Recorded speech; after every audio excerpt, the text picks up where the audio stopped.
అరుణాం కరుణాతరంగితాక్షీం ధృతపాశాంకుశపుష్పబాణచాపాం అణిమాదిభిరావృతాం మయూఖైః గురుడిత్యేవ విభావయే భవానీ.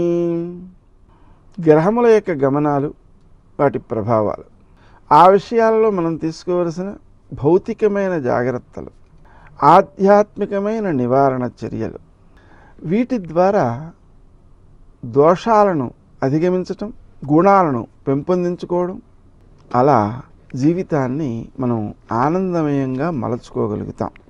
ఆయా జపములను చేయడం ద్వారా మీరు పొందిన లాభాలను, ప్రయోజనాలను కామెంట్స్లో పెట్టినట్లయితే అవి చదివిన వారు ఆ మంత్రాలను జపించుకునే శ్రద్ధ పెంచుకుంటారు, విశ్వాస బలం పెరుగుతుంది.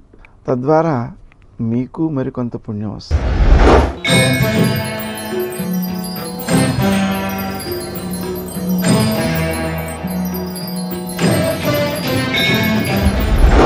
మీనరాశి.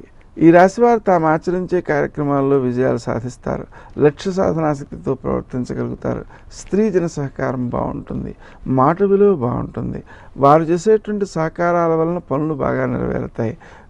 నూతనమైన గృహాన్ని సాధించుకోవడం కోసం చేసేటువంటి ప్రయత్నాలు కూడా కొంతవరకు సత్ఫలితాలను ఇచ్చేవిగా ఉన్నాయి.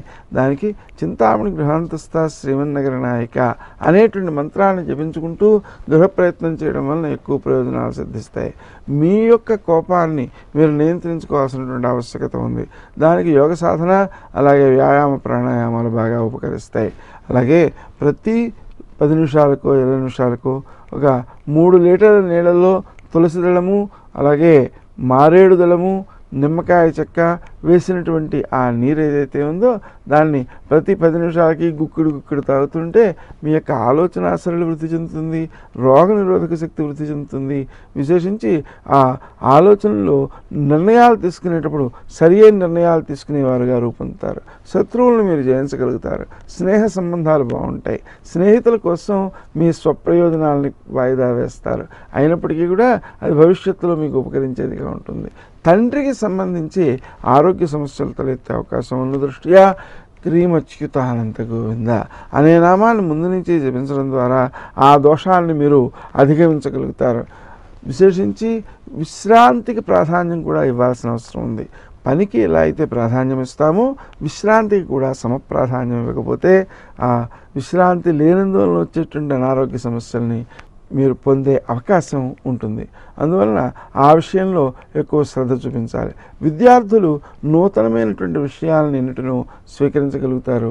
ఆ తెలుసుకున్నటువంటి విషయాల్ని పూర్తి సద్వినియోగం చేయడం కోసం, సమాజానికి హితవు కలిగించేట్లా ఆడడం కోసం శ్రీ హయగ్రీవాయ నమః అనే మంత్రాన్ని జపించుకోవడం వల్ల ఎక్కువ మేలు కలుగుతుంది.